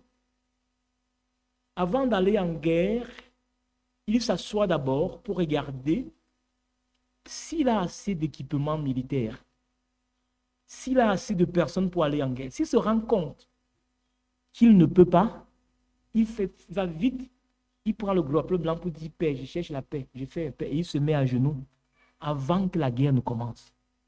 Le Seigneur est en train de illustrer quelque chose en lien avec le royaume de Dieu. Car le Seigneur est un guerrier. Il est venu pour réclamer les siens. Et il a payé le prix. Il est fort, il est puissant et il est riche. Amen. Nous devons choisir notre camp. Si nous croyons que notre Dieu est fort, bien-aimés frères, allons vers lui. Reconnaissons que nous sommes faibles. Et que celui qui nous incite là, celui qui est derrière, qui nous dit que non, vas-y, va là. Il va te lâcher. Celui qui t'encourage, il va te lâcher. Va vite te mettre à genoux devant le Seigneur. Dis-lui, Seigneur, je me plie à toi. Et le Seigneur prendra soin de toi. La deuxième parabole, il dit que le royaume de Dieu est semblable à un homme qui veut bâtir une maison. Quand il veut bâtir une maison, il s'assoit d'abord, il regarde s'il a l'argent. On a dit c'est un homme fort. Et un homme riche, s'il a l'argent pour bâtir le temple, de peur qu'il ne commence à bâtir, et après il ne finit pas. Et on regarde, on dit, oh, voilà celui-là, frère. Lisez bien ce verset jusqu'à ce témoignage jusqu'à la fin. Lorsqu'il arrive à la fin du verset, il revient sur cette parabole. Il dit, si le sel perd sa faveur, avec quoi alors rendra-t-on? Si toi qui dis que tu es chrétien, tu n'as aucune faveur, tu es pire même qu'un païen. Tu commences quelque chose, tu es chrétien, tu ne vas pas terminer. Tu es un chrétien, 15 ans. C'est-à-dire que tout le monde dit chrétien, chrétien. Et Jésus s'insurge. Parce qu'il se demande, mais qui est même celui qui a commencé l'œuvre là? Est-ce que c'est moi? Je suis un homme fort. J'ai de l'argent. C'est de ça qu'il s'agit, frère, bien-aimé frère. Jésus, il s'est tourné, il y avait une grande foule qui faisait Jésus. Jésus voulait dire, vous me suivez, mais vous n'êtes pas avec moi. Vous me suivez, mais chacun a encore une vie comme ceci, non comme cela. Chacun joue, revient, frère. Jésus est fort. Jésus est riche. Jésus est capable. Il a payé le prix. Il peut me délivrer de cette vieille nature pécheresse. Je me laisse lui arriver. Si je reconnais que je suis pécheur, Dieu peut me changer de la mondanité. La tendance mondaine, frère. Dieu peut me changer. Car je ne suis pas moi, frère. Je suis victime de ma naissance. Mais Dieu veut me changer. Si je résiste, il ne me fera rien. Mais si je me mets à genoux, Dieu va me changer. Ma soeur, si tu te mets à genoux devant le Seigneur, si tu laisses Dieu à Dieu, Dieu va te changer. Dieu va enlever les je ne peux pas. Il te donnera vraiment d'être comme une soeur. Frère, Dieu peut te changer. Et donc, Boaz était un homme riche et fort. Et ça typifiait Christ, qui était capable. Quand nous allons voir, frère, continuer, vous allez voir que Boaz va régler tout. Il va régler tout et il va prendre la femme avec elle, elle sera avec elle. C'est ce que Jésus fait, frère. C'est ce que Jésus veut de nous, frère. Oh, Dieu de grâce. La Bible dit que plus tard, lorsque Boaz a découvert et d'où cette fille venait, après il a dit, Boaz n'avait plus de sommeil, il dit, je vais régler ce problème. Et le plus rapidement possible. Bien-aimés dans le Seigneur, nous voulons que le Seigneur nous aide. Que sa parole pénètre nos cœurs. Que sa parole, qui est une puissance transformatrice, et dans le message que nous avons suivi vendredi, la nouvelle naissance, le prophète disait que la nouvelle naissance, c'est un processus de transformation. Quand tu as reçu cette sémence, le processus de transformation commence en toi. Et chaque jour, la graine perce d'abord un petit feu bourgeon, là, commence à percer. La graine meurt d'abord, la coque meurt. Après, on voit un petit bourgeon. Après, on voit les feuilles. Une feuille, deux feuilles, trois feuilles. Après, les fleurs. Gloire à Dieu, frère. Et c'est pour chaque frère, pour chaque sœur. Notre Dieu est capable de le faire. Et la Bible dit, Boaz dit à son serviteur non chargé de surveiller, le serviteur chargé de surveiller les moissonneurs répondit, cette jeune femme moabite est revenue avec Naomi du pays de Moab et elle a dit, permettez-moi de glaner et de ramasser les épis entre les gerbes derrière les moissonneurs. Depuis ce matin qu'elle est venue, elle a été debout jusqu'à présent et ne s'est reposée qu'un moment dans la maison. Boaz dit à Ruth, écoute ma fille, ne va pas glaner dans d'autres champs, ne t'éloigne pas d'ici et reste avec mes servantes. Regarde où l'on moissonne dans le champ et va après elle. J'ai défendu à mes serviteurs de te toucher. Quand tu auras soif, tu iras au vase et tu boiras ce que les serviteurs auront puisé. Alors elle tomba sur la face et se prosterna contre terre et elle lui dit, comment ai-je trouvé grâce à tes yeux pour que tu t'intéresses à moi, moi qui suis une étrangère. Cela typifie l'église de nation, frère. Par rapport à Israël, Dieu avait choisi un peuple pour établir son plan, pour refléter sa volonté aux yeux du monde. c'était le juif. C'est là-bas que Dieu, le vrai Dieu, était le Dieu d'Israël. Jusqu'aujourd'hui, il n'a pas changé, frère. Nous n'avons pas, ça veut dire qu'un étranger ne pouvait pas entrer dans le temple. Tu es même qui, frère? Ils sont, oh Dieu de grâce, ils sont tellement, on peut même dire, racistes, non? Parce qu'aujourd'hui, nous sommes ouverts. On dit, tu ne peux pas entrer, tu es qui? Tu es né d'où? Ou tu te convertis d'abord. Et quand tu te convertis, même dans le service, on a la place des étrangers. C'est que tu es un peu, frère, nous n'avons pas le droit de citer. Nous étions un peu comme Naomi. La Bible dit dans le livre 1 Pierre, frère. Lisons ça dans 1 Pierre. 1 Pierre. Oh là là, il est 12 heures, mais on va arrêter, frère. Nous n'avons pas de pression, nous sommes dans notre maison. Le Seigneur travaille avec nous. Voilà, 1 Pierre au chapitre 2, la Bible dit, au verset, je vais lire verset 9 et 10, vous au contraire, vous êtes une race élue, parlant de l'Église du Nouveau Testament, une race élue, un sacerdoce royal, une nation sainte, un peuple acquis, afin que vous annonciez les vertus de celui qui vous a appelé des ténèbres à son admirable lumière.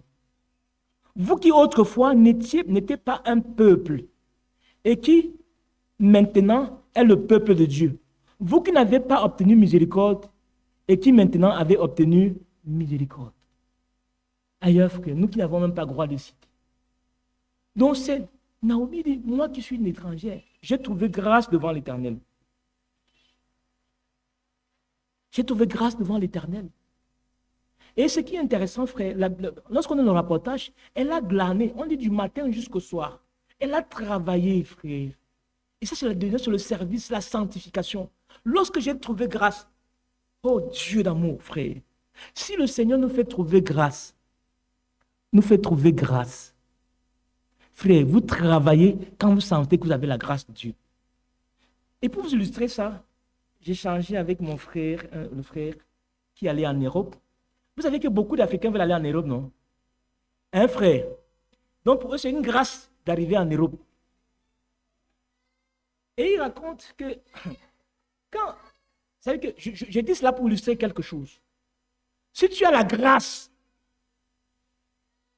qu'un pays européen t'accepte et te donne un visa, il dit, frère, quand j'étais entré là-bas, je ne dormais plus. Il fallait que je travaille.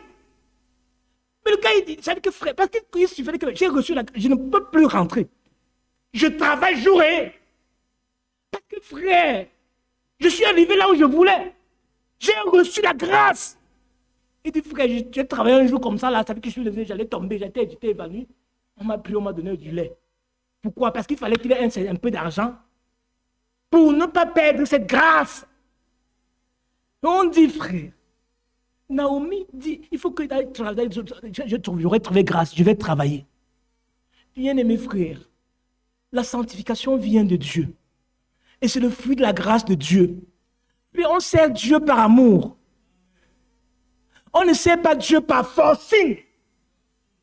Que le Seigneur mette cela dans notre cœur. On ne paye pas Dieu par un forcing, frère. Quand la parole de Dieu vient, ça vient pour éclairer la lumière. Quand ça frappe dans le cœur d'un fils de Dieu, quand ça frappe dans le cœur d'une servante de l'Éternel, et qu'elle perçoit qu'il y a quelque chose dont elle a besoin, oh, elle dit, Seigneur, viens à mon secours. Alléluia. Alléluia.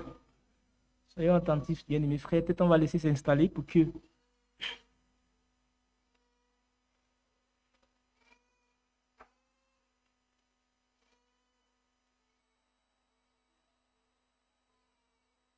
Bien-aimés dans le Seigneur.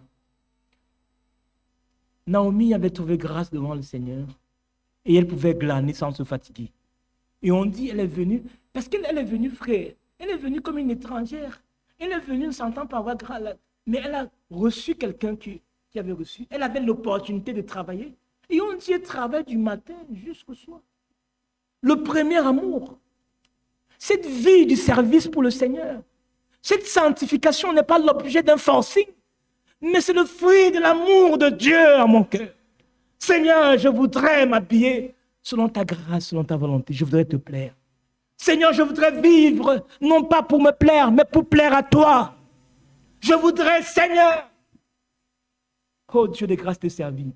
Révèle-toi en moi, Seigneur. Il y a encore ceci qui me dérange dans ma vie. Je n'arrive pas à prier pour ceux qui me persécutent. Mais ta parole dit de prier pour ceux qui me persécutent.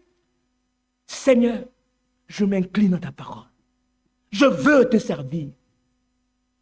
Prenons ça de manière spirituelle, frère. Il ne s'agit pas d'un travail physique. Mais il s'agit, frère, de travailler pour votre salut, comme la Bible nous enseigne. Travailler pour votre salut, frère. Il s'agit de quel travail? Il s'agit de l'énergie qu'il faut dépendre, frère, pour garder la parole de Dieu.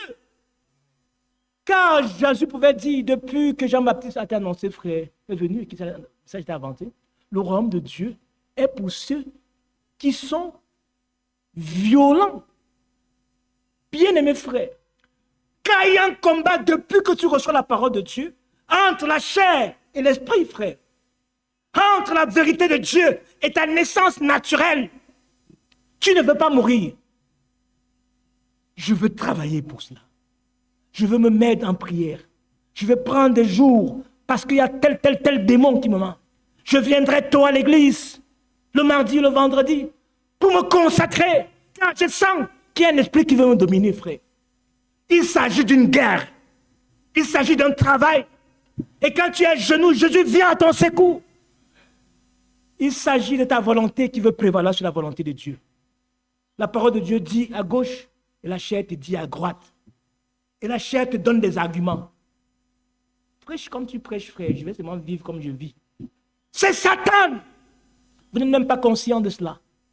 Que Dieu nous fasse grâce, frère, afin que nous comprenions que c'est le Seigneur qui délivre. Car, bien-aimés frères, comme nous l'avons lu dans le livre de Luc chapitre 22, Jésus était en train de prier. Il était confronté à un moment donné à la chair. Il dit, Seigneur, si tu pouvais enlever cette coupe, c'était possible. Car l'épreuve était difficile. La chair sentait mal. Il dit, si tu pouvais, c'était la volonté de la chair. Mais Jésus dit, Seigneur, toutefois, pas ma volonté, mais ta volonté. Et la Bible dit que Dieu envoya ses anges pour fortifier Jésus.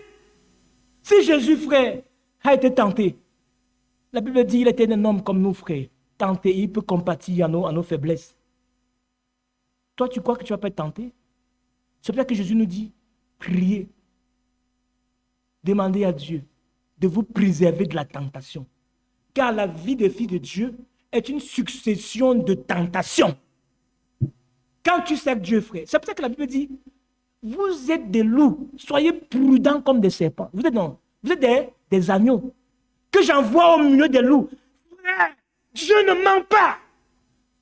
Si on pouvait illustrer ça par un petit dessin, on va voir des petits agneaux là, les chrétiens, les petits dessins. On va dessiner des loups comme ça, avec des bouches comme ça, vous allez voir, illustrer ça comme un dessin. Mettez ça dans votre image, frère. Et c'est comme ça. Nous sommes des agneaux au milieu des loups. Quand tu as reçu la parole de Dieu, tout, frère, c'est pour ça que le Fils de Dieu est prudent. Il prie. Quand il sort, il dit, Seigneur, il dit, mes enfants, quand tu parles, je m'entends de boum. Alors que c'est, non, il dit, Seigneur, ne manquez pas. Vos enfants qui vont à l'école, priez pour eux. Qu'ils reviennent en paix, Seigneur. Ne prenez pas ça comme un rituel, frère. C'est vraiment un combat. L'ennemi rôde. Mais nous devons travailler pour le Seigneur. La vie des fils de Dieu, frère, elle fait des obstacles. Ce que tout le monde a facilement. Mais toi, frère, Satan met des barrières. Il monte comme ça, frère. Tout le monde est avancé. Mais quand ton nom vient, on te tourne comme ça. Ne pensez pas que non, c'est rien. C'est Satan qui est derrière. Continue à prier. Garde. Car Satan veut te maintenir appuyé comme cela. Mais si tu n'es pas conscient, non, frère, bon, c'est ce que Dieu m'a donné. Non. Prie pour ça. Demande à Dieu. Reste dans la prière. Glane, travaille. Travaille, ne te fatigue pas. Car ton Dieu est puissant. Que Dieu nous aide, frère. Que le Seigneur nous aide. Que le Seigneur nous aide. Que le Seigneur ouvre nos cœurs, frère, pour que nous recevons cela. Et elle ne s'est pas fatiguée. Elle est restée à travailler, frère. Ne nous fatiguons pas. L'ennemi ne dort jamais. Et c'est ce que la Bible dit, frère. que le diable rôde. On dit quoi? Il rôde, non? Ça veut dire qu'il attend seulement. Quand on dit quelqu'un rôde, quelqu'un vient, il rôde. Ça, il est ici. Quand on dit les bandits rôdent, quand on est ici, on dit frère, faites attention, les voitures, regardez. Qu'est-ce qui se passe? C'est que le gars, il rôde. Il vient regarder, est-ce qu'il y a quelqu'un? Il rôde, il rôde, il rôde. Et dès qu'il y a une personne, bam! C'est comme ça que le diable agit. Il rôde, il rôde. Ne soyez pas des chrétiens, servis que frères inconsidérés. Ne considérez pas votre vie comme ça. Vous n'êtes pas n'importe qui. Vous êtes une chrétienne. Vous êtes un chrétien. Sauf si vous faites des compromis, frère. Votre vie de prière, c'est comme ça. C'est comme ça, c'est comme ça. Frère, c'est comme ça. Le diable vous a déjà avalé. Quand tu sers Dieu, frère, les hommes ne blagueront pas avec la prière. La prière, c'est l'exercice, frère. Ma prière, c'est que Dieu mette là dans le camp de chaque frère l'esprit de supplication et de grâce dans chaque cœur. Dans chacun de nos cœurs, frère. Que lorsqu'on dit 30 minutes avant le culte, frère, que 30 minutes, que les gens viennent et se mettent à Dieu pour se consacrer à Dieu. Que les moments de prière soient vraiment des moments de prière.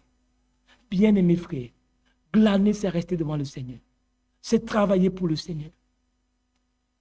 C'est de reconnaître la grâce qu'on a de se retrouver en présence de Dieu. Ne nous laissons pas emporter par la négligence, par un laisser-aller, par une foi superficielle, une foi intellectuelle, une foi non frère, deux fois non, on se connecte, on suit un peu, après on se couche, après on ceci, après on fait... Non. Il faut glaner, il faut travailler. Et il n'y a pas d'oisif dans la maison de Dieu. Dieu cherche des gens avec qui il doit travailler. Bien mes frères, il y a des malades, il y a des nécessités. Comment Jésus va dire? Jésus dit lorsqu'il viendra ce jour du jugement, il va dire, vous, à gauche, quand j'étais malade, vous ne m'avez pas visité. Jésus est malade. Quand j'étais en prison, vous ne m'avez pas visité. J'ai eu soif, vous ne m'avez pas donné à boire. J'ai eu faim, vous ne m'avez pas donné à manger. Bien-aimé dans le Seigneur, dans la maison de Dieu, frère. Ne devrait pas une maison, on va venir, frère, communiquer comme ça. Non, ça va être poussé par le Saint-Esprit. Tout ce qui est même le fruit où on pousse les gens, frère, ce n'est pas de bénédiction. Car un don, une offrande se fait de manière volontaire. Vous comprenez, frère? Une offrande se fait. Une offrande que je donne, c'est aller rendre visite à un malade. Il y a tel frère qui est malade, il y a une telle soeur qui a accouché. C'est une offrande que je fais de manière volontaire pour le poussing là, le poussing. Et je vois, frère, il y a de plus en plus la tendance à pousser. Et on commence à ramener à l'église, frère, les choses de réunion. Quand je dis choses de réunion, frère, comprenez dans quel sens je vais dire cela. Pour dire que tout doit être conduit par le Saint-Esprit. Deux fois, frère, pour amener les gens à contribuer, on dit, ok, bon, tel, ceci, il y a tel qui a couché. On oblige tout le monde, on dit, frère, non, toi, tu vas donner, tu vas donner. Frère, ce n'est pas mauvais. Mais si on fait ça, simplement impulsé par une... Et des fois, on se plaint même. Non, pourquoi non, frère? Que tout cela soit fait, frère, dans un bon esprit. Non pas dans un esprit, frère, de forcing. Celui qui n'a pas, il n'a pas. On ne fait pas de commentaires, car c'est Dieu qui bénit. Vous comprenez, frère?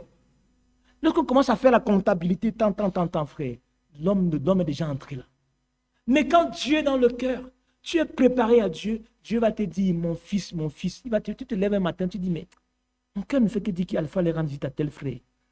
Tu tournes ton cœur, c'est Dieu qui est en train de te parler. Et c'est comme ça que Dieu prend soin, frère. Puisse le Seigneur nous aider à travailler pour le Seigneur. Comme Ruth, elle ne se fatigua pas. Mais pour ça, Ruth reconnaissait qu'elle avait reçu la grâce de Dieu. Avons-nous reçu la grâce de Dieu? Comme cette chanson qui dit, frère, ce que tu me donnes, je te le remets avec joie. Parce que tu reconnais que tout ce que tu as reçu vient de Dieu, frère. Tout ce que tu as reçu vient de Dieu. Et tu remets aussi avec joie. Tu remets avec joie au Seigneur. Tu redonnes avec joie. Tu partages avec l'énergie. Si Dieu m'a donné d'être debout, c'est un don. Je peux m'arrêter, je peux rendre visite. Je peux voir tel frère qui a des soucis, je le soutiens. Parce que le Seigneur m'a donné, je peux faire. Oh frère, laissons-nous simplement conduire par Dieu. Travaillons. Il y a plusieurs manières de travailler pour Dieu. Travailler pour Dieu, ce n'est pas seulement venir prêcher, mais c'est se laisser conduire par la parole de Dieu. C'est de faire sa volonté. C'est de rester en sa présence. C'est de se mettre à genoux et de prier, frère.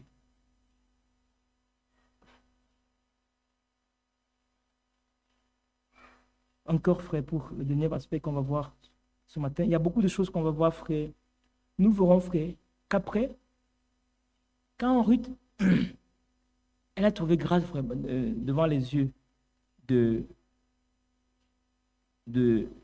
Boaz, après, elle va recevoir les conseils de sa belle-mère qui va lui dire de s'habiller de cette manière et d'aller se coucher aux pieds de Boaz. Et quand Boaz va demander c'est qui, elle va dire c'est ta servante. Je suis venue. Et Boaz, elle va dire étends tes ailes. Ça veut dire étends tes ailes sur ta servante. Frère, l'église du Nouveau Testament, nous avons trouvé grâce devant Dieu. Nous avons vraiment trouvé grâce. Parce qu'on compare là, ça veut dire que l'ancien et le nouveau. L'église, frère. Les serviteurs de Boaz, c'était les serviteurs. Parce que dans la Bible, Israël, ce sont les serviteurs. On les appelle les serviteurs. Lorsqu'on parle d'Israël, on parle des prophètes et des serviteurs. Nous, c'est les apôtres et les prophètes. Et donc, nous, frères, on a trouvé grâce devant l'Éternel. Savez-vous, frères, que dans le temple, il n'y avait que dans le Saint des Saints, ce n'était que le souverain sacrificateur qui entrait. Mais, en notre temps, frère, le voile a été... Et nous pouvons entrer dans le Saint. Dieu peut étendre ses ailes sur nous. Nous avons trouvé grâce devant l'Éternel. Nous pouvons, frère, nous sommes au pied du maître, du patron. Et nous sommes la femme du patron. Nous nous préparons, frère, pour aller. La préparation, nous allons voir ça, frère. Car dans tout cela, on va voir qu'il y aura tous les types jusque dans le millénium, lorsque nous partirons dans ce livre, frère. Oh, Dieu de grâce. Peut-être pour terminer, frère, un aspect qu'on va insister sur encore, on l'a déjà dit, mais on revient, c'est que on lui dit, Boaz lui dit, Jésus nous dit, ma fille, ne va pas glaner dans un autre champ. Ne t'éloigne pas d'ici. Reste avec mes servantes. Amen. Et Naomi va lui expliquer ça, va lui dire ça encore plus bas. Verset 22 du chapitre 2. Et Naomi dit à Ruth, sa belle-fille, il est bon, ma fille, que tu sortes avec ses servantes et qu'on ne te rencontre pas dans un autre champ. Que tu restes fidèle. Fidèle à ton engagement du premier jour avec le Seigneur. Et le Seigneur, c'est sa parole. N'allons pas glaner dans les nouveaux sentiers. Rentrons dans les anciens sentiers. Et la Bible dit, frère, dans Deutéronome chapitre 4, Deutéronome chapitre 4, verset 32, et on dit à Israël, interroge les temps anciens qui t'ont précédé, depuis le jour où Dieu créa l'homme sur la terre, donc depuis le commencement. Les filles de Dieu ne servent pas Dieu comme s'ils sont bêtes. Ils rentrent toujours au commencement.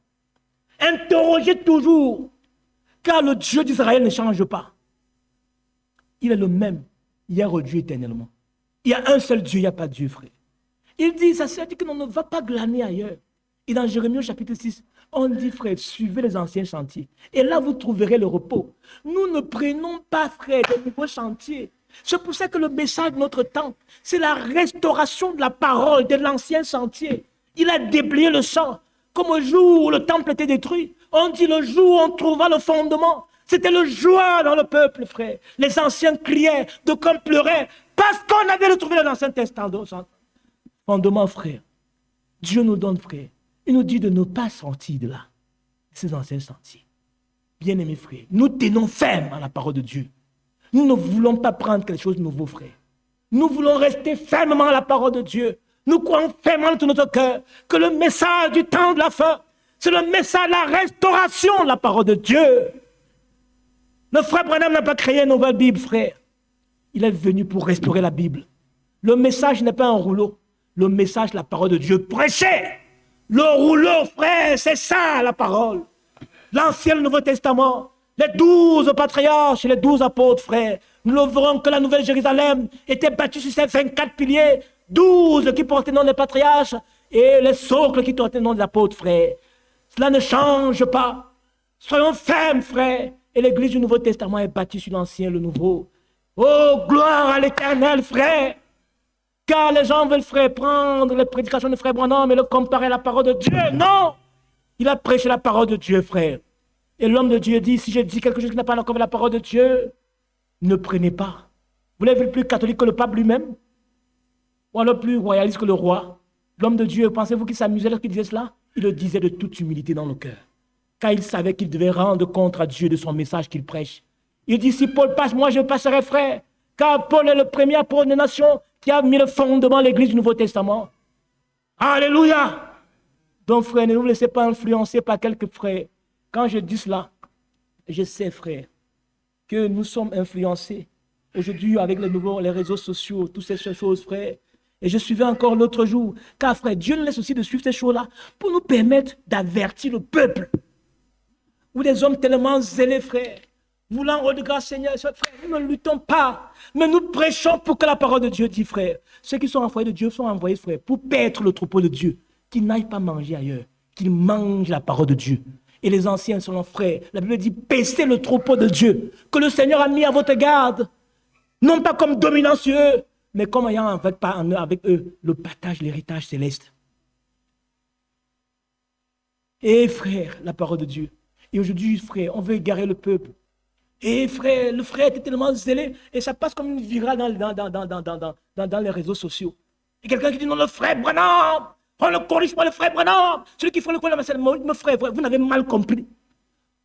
Vous avez mal compris. Et je sais que j'ai reçu ça, beaucoup ont reçu cela, frère. La parole de Dieu, c'est ça qu'on doit programmer, frère. Soyez courageux, frère. Et ne répandez pas ces choses, frère, si vous n'êtes pas d'accord avec cela.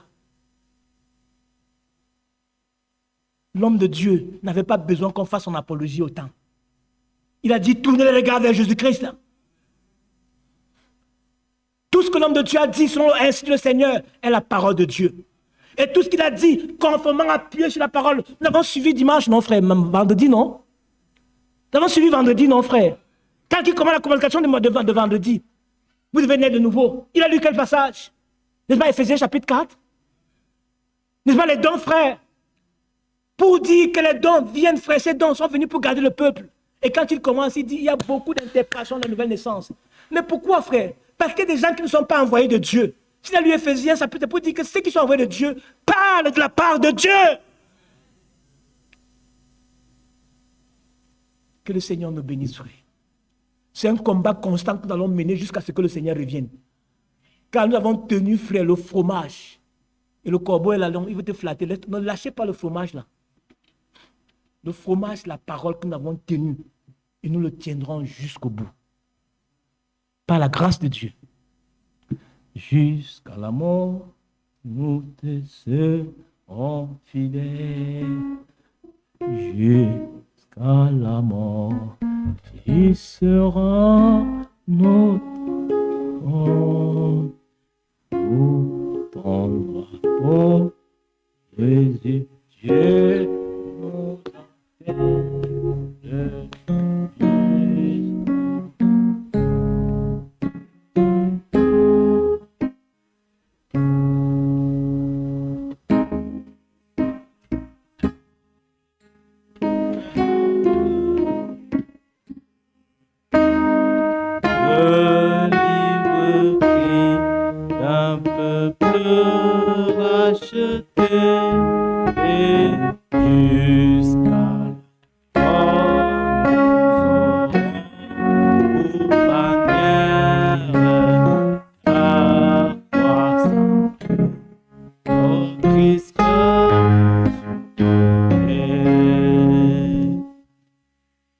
Éternel, notre Sauveur et notre bien-aimé, nous te remercions cet après-midi, Seigneur, parce que tu nous as parlé encore.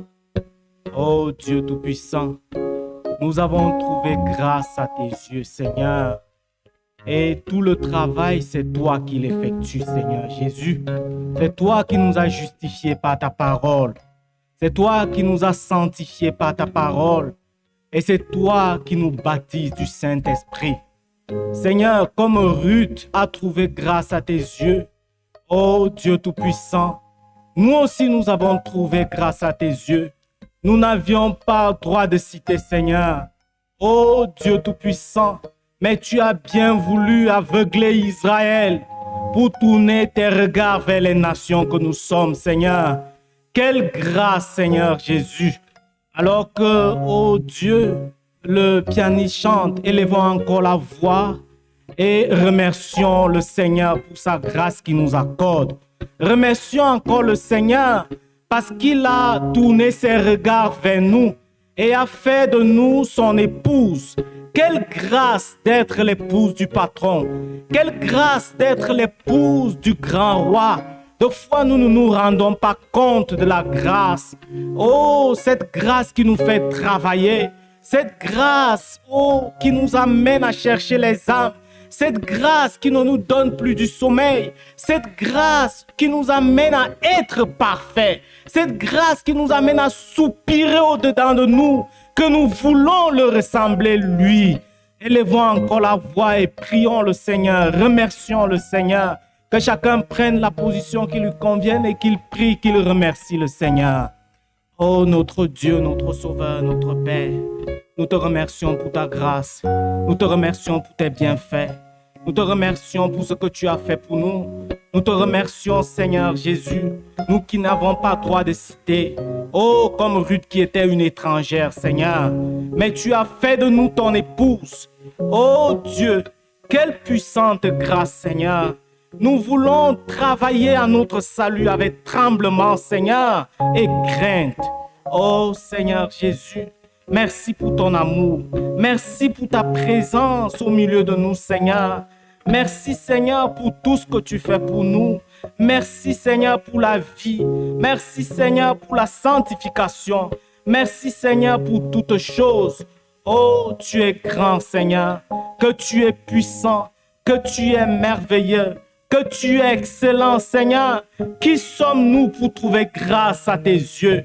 Qui sommes-nous pour que tu t'intéresses à nous, Seigneur? Oh Dieu Tout-Puissant, nous te remercions. Nous te rendons des actions de grâce cet après-midi. Nous te disons merci du plus profond de notre cœur, Seigneur. Nous voulons te ressembler, Seigneur. Nous voulons travailler à notre salut. Nous voulons que le sommeil nous quitte, Seigneur. Oh Dieu, afin que nous arrivons à la statue de cet homme parfait qui est toi, Seigneur. Oh Père, accorde-le-nous, Seigneur. Merci pour ta grâce, merci pour tes bienfaits, merci pour tout ce que tu fais pour nous, Seigneur. Sois béni, Seigneur, sois élevé, sois magnifié d'âge en âge, alors que nous te prions, Seigneur, dans le puissant nom et merveilleux Seigneur Jésus-Christ. Alors que nous avons encore nos têtes courbées, nous allons demander aux frères Billois de se lever et de prier pour nous pour congédier l'Assemblée.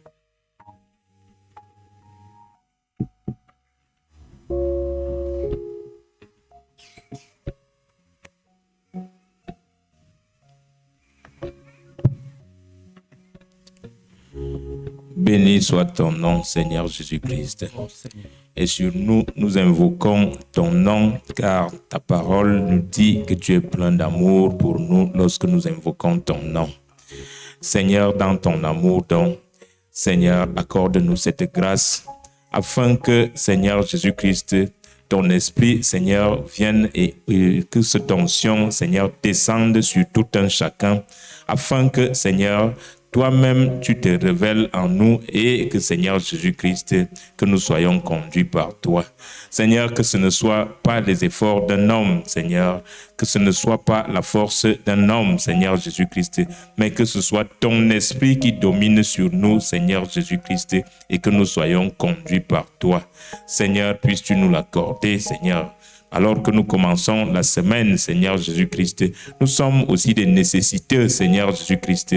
Qu'avons-nous que nous n'ayons reçu de toi, Seigneur Jésus-Christ? Nous nous remettons ainsi entre tes mains, afin que, Seigneur, que le témoignage, Seigneur, que nous-mêmes nous le rendions, reconnaissant que nous avons entendu parler de toi, mais que nos yeux te voient. Seigneur, accorde-nous cette grâce, car c'est en ton nom tout-puissant, Seigneur Jésus-Christ, que nous le demandons au Père Céleste.